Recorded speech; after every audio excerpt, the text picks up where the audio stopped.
मौका दिया कि जेबीएम और स्किल यूनिवर्सिटी मिलकर इस कार्यक्रम को यहाँ पे अंजाम दें, और इसके लिए मैं बहुत शुक्रगुजार हूँ आनंद मोहन शरण जी का, जिन्होंने अपना कीमती समय दिया despite I know it was something very important for him.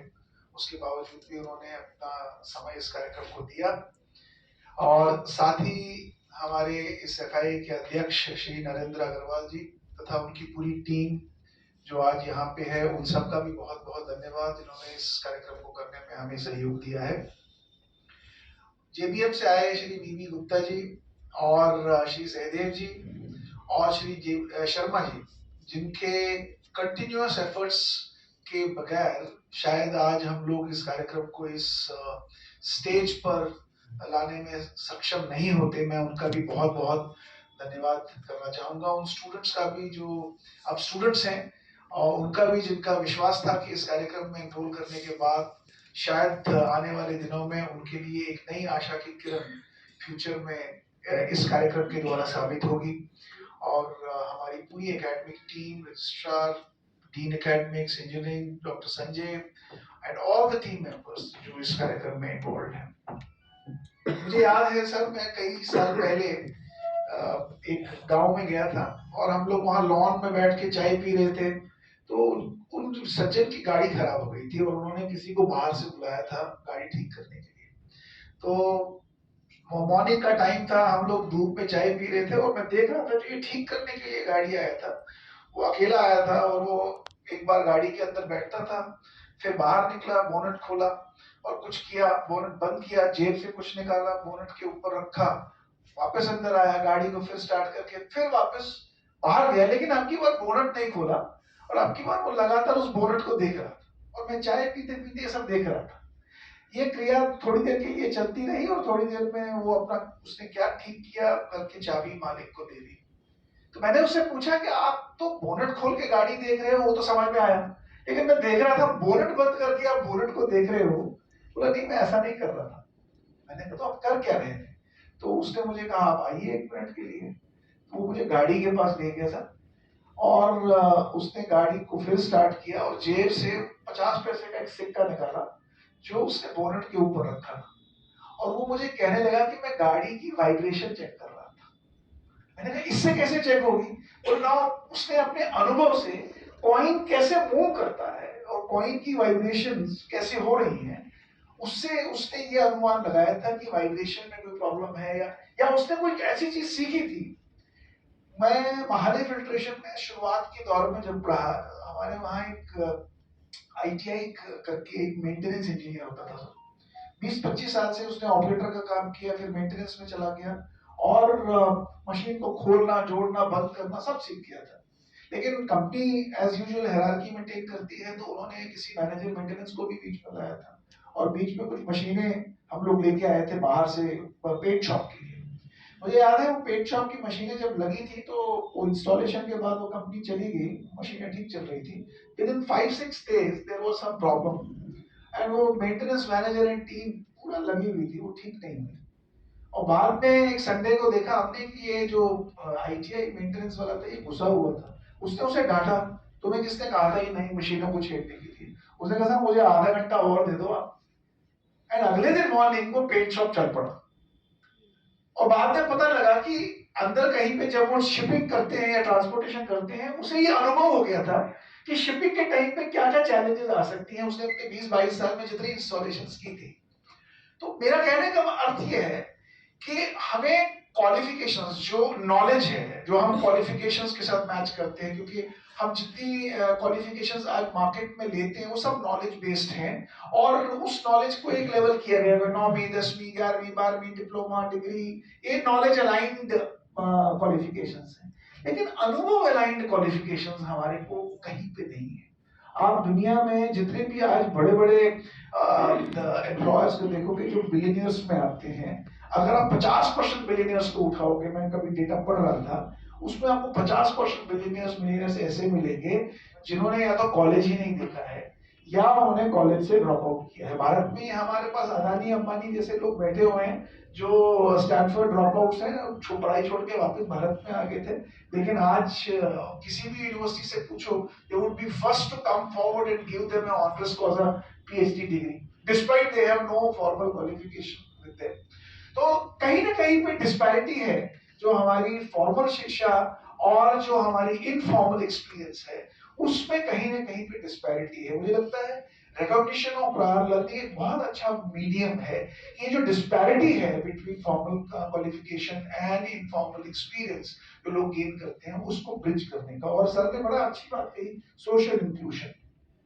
Sir मैं एक और चीज मानता हूँ, आपका एजुकेशन या टेक्निकल एजुकेशन से निकलना कोई बहुत ज्यादा मुझे लगता है नुकसान नहीं है, क्योंकि ये मेरे हिसाब से ये 4 ईज का एक मॉडल है, जिसमें एम्प्लॉयर एक साइड है, एम्प्लॉई एक साइड है, एजुकेटर एक साइड है, और जहां तक आपका शिफ्टिंग है आप शायद एजुकेटर से एम्प्लॉयर के कैटेगरी में आ गए हैं, लेकिन आपका रोल अभी भी उतना ही इंपॉर्टेंट है जितना रोल जब आप एजुकेशन या टेक्निकल एजुकेशन को देख रहे थे, क्योंकि ultimately this RPL and any program that university runs it has to run with industry. और आप इस साइड से रहो के इस साइड में अब आ गए हैं, तो हमारे लिए अभी भी वो आशीर्वाद के रूप में आपका काम चलता रहेगा। इसलिए मुझे उसमें कहीं पे भी किसी चीज की चैलेंज दिखाई नहीं देती।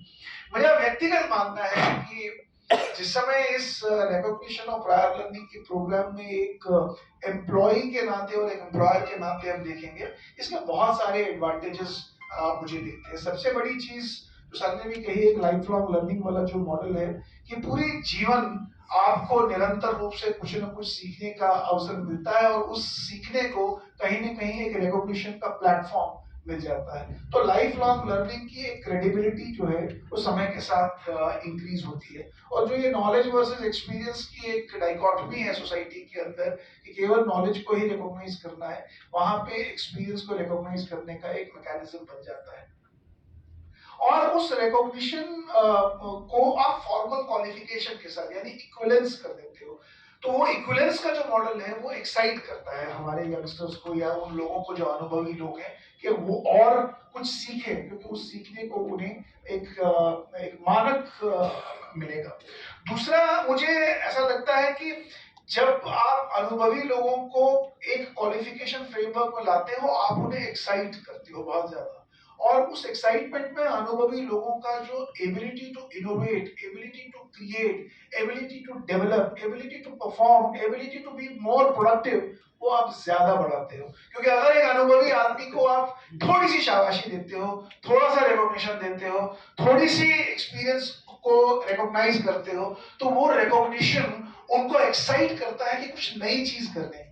तो वो लोग इनोवेटिव हो सकते हैं ऑर्गेनाइजेशंस के लिए, वो लोग प्रोडक्टिव हो सकते हैं और नए रास्ते खोज सकते हैं एक ऑर्गेनाइजेशन के अंदर कि नई चीज को कैसे और अच्छी तरीके से करना चाहिए। ये रिकॉग्निशन जो है ये उनको एक्साइट करती है।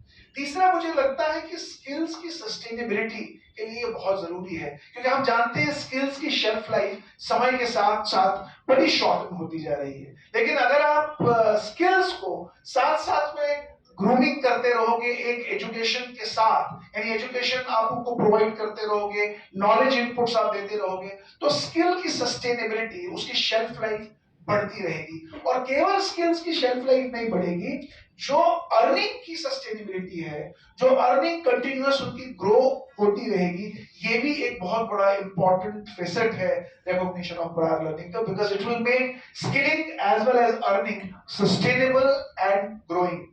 चौथा जो अभी हम बात कर रहे थे कि it's a socially inclusive model, और बहुत सारे जो वंचित लोग हैं जो अपने आप को फॉर्मली क्वालिफाई नहीं कर पाते, उन लोगों को आप एक फॉर्मल मैकेनिज्म देते हो। सर ने जैसे कहा GR 28% आज भारत का है, आप अंदाजा लगाइए हमारे हायर एजुकेशन में हर साल भारत में जो लोग क्वालिफाई करते हैं हायर एजुकेशन में 18 से 23 साल की उम्र वाले लोग होते हैं, जिसके आधार पर जनरल एनरोलमेंट रेशो की कैलकुलेशन होती है। भारत में 18 से 23 साल की उम्र में 140 मिलियन लोग हैं जो एलिजिबल हैं, लेकिन सर ने भी कहा 28% लोग हैं। इसका मतलब है 30 से 35 मिलियन लोग ही केवल हायर एजुकेशन में हैं। यानी 105 मिलियन लोग हायर एजुकेशन के अंदर नहीं है। इसका मतलब है ये 105 मिलियन लोग कहाँ जाते हैं? ये लोग अनक्वालिफाइड, अनसर्टिफाइड मार्केट या लेबर मार्केट के अंदर चले जाते हैं या सेल्फ एम्प्लॉयमेंट में चले जाते हैं। ये एक बहुत बड़ी पॉपुलेशन है। इस पॉपुलेशन को भी अगर आप ब्रेक करें, इस 105 मिलियन में 50% पॉपुलेशन वो है जो 12th या 12th की इक्विवेलेंट की एजुकेशन लेके मार्केट के अंदर है। यानी ये वो पोटेंशियल रिसोर्स है जिसे आप सीधा हायर एजुकेशन के अंदर एनरोल कर सकते हो, क्योंकि इनके पास 12वीं और या 12वीं के इक्विवेलेंट की क्वालिफिकेशन है और इनके पास अनुभव 5 से 10 से 15 साल का है। आप इन लोगों को हायर एजुकेशन के मॉडल में ला सकते हो और इनको इनके जीवन को एक नई दिशा दे सकते हो, इनके काम को एक नई दिशा दे सकते हो। मेरा मानना है भारत को अगर ग्रो करना है, जो हमारे प्रधानमंत्री जी का भी सपना है 5 ट्रिलियन 10 ट्रिलियन इकोनॉमी का, वो इतने छोटे चीजों से नहीं हो सकता जब तक देश के अंदर एंटरप्रेन्योर्स नहीं बढ़ेंगे और एंटरप्रेन्योर्स नए तरीके नहीं खोजेंगे। ये जो पॉपुलेशन है ये बड़ी पोटेंशियल पॉपुलेशन है जो एक अच्छा एंटरप्रेन्योर बन सकती है। इनके पास अनुभव है, अगर इन्हें थोड़ी सी चिजलिंग और हो जाए इनके हैंड्स, इनके काम की, इनके नॉलेज की, ये अच्छे एंटरप्रेन्योर्स बन सकते हैं। और अंत में मुझे लगता है यूनिवर्सिटीज का एक बहुत बड़ा रोल है, क्योंकि एक अकेली यूनिवर्सिटी ये सब नहीं कर सकती। परंतु जब हम सर के पास गए थे तो सर ने जब इसको सुना और समझा और उसके बाद इनकी ओर से इसके ऊपर सारा प्रोसेस चल पड़ा, मुझे लगता है वो जो एक ब्यूरोक्रेटिक सपोर्ट होता है, नॉर्मली हमें एक्सपीरियंस है ब्यूरोक्रेटिक ऑब्स्ट्रक्शन, पर मुझे लगता है कि आनंद मोहन शरण जी के होते हुए अगर इस प्रकार का इकोसिस्टम हम लोग डेवलप कर सकते हैं, इस प्रकार की अवेयरनेस क्रिएट कर सकते हैं, बहुत सारे ऐसे आइडियाज हैं जो चीजों को फैसिलिटेट कर सकते हैं। सर मैं आपको बताना चाहूंगा, जो आपने कहा कि स्किल सेंटर, आपके आदेश के बाद हम लोगों ने एक टीम गठित की थी, हमारी एक पूरी टीम और आपके डिपार्टमेंट की टीम, दोनों ने मिलकर स्किल सेंटर का दौरा किया है और दोनों ने अपनी एक रिपोर्ट बनाई है और कुछ ही दिनों में इस स्किल सेंटर को हम लोग अडॉप्ट करने का एक प्रोसेस शुरू कर चुके हैं। क्योंकि मुझे याद है 15 दिन पहले आपने इसका एक डायरेक्शन भी पास ऑन किया है, तो हमारी टीम और एफआईए की टीम दोनों इसके ऊपर लगी हुई है और आपकी भी टीम इसके ऊपर लगी हुई है। और स्काई गियर का जो सर हमारा आज एक उद्देश्य है, हम इसको केवल ट्रेनिंग तक सीमित नहीं रखना चाहते। हमारा उद्देश्य है कि ये जो असेंबलिंग और मैन्युफैक्चरिंग का प्रोसेस है, हमने स्काई गियर के साथ बात की है, वी आर एक्सप्लोरिंग दैट। हम कैंपस के अंदर ही इसकी असेंबलिंग मैन्युफैक्चरिंग का प्रोसेस बनाना चाहते हैं और इसके ऊपर फिर जो ट्रेनिंग है वो भी हम कैंपस से करना चाहते हैं। तो हमारी पूरी उम्मीद है कि अगले 5-6 महीने में हम एक अच्छी centre of excellence for drone capabilities campus के अंदर खड़ी करेंगे। और जैसे आपने कहा कि हमारा ड्रोन का एक ऑलरेडी एक संस्था बनी हुई है, so we will leverage that as well. हम अभी जीएमडीए के साथ पार्टनरशिप में आए हैं because they are collecting lot of data, तो हमारा भी उसका एक प्रोसेस उनके साथ चल पड़ा है। और मुझे लगता है आने वाले दिनों में विश्वकर्मा विश्वविद्यालय की ओर से जो ये पहल की गई है कि उद्योग के साथ मिलकर काम करना है, इमर्जिंग फील्ड्स में काम करना है, ये इस राज्य के लिए बहुत बड़ी उपलब्धता in terms of livelihood, employability and emerging technologies में बढ़त के ऊपर रहेगी। पुनः एक बार आप सबका बहुत बहुत धन्यवाद।